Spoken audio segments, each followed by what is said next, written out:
good is nagkandak ni og market survey about sa bell pepper manamong product. So mag-survey po sa restaurant ginagamit man ang bell pepper sa ang restaurant. So mo yung mga possible questions. Asa ninyo gipalit ang bell pepper na inyong ginagamit?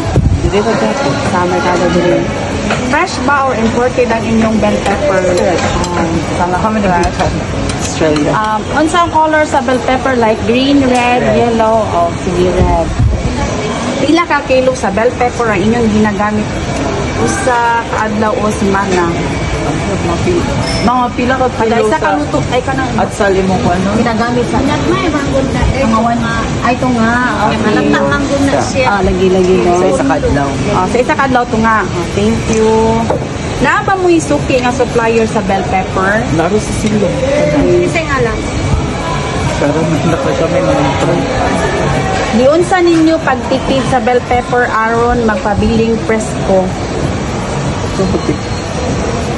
So, like, gumagay siguro or kung naisubra, isunod sa ref, no? Sa ref.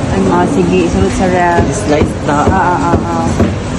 Kung masaka ang presyo sa bell pepper, maapektuhan ba ang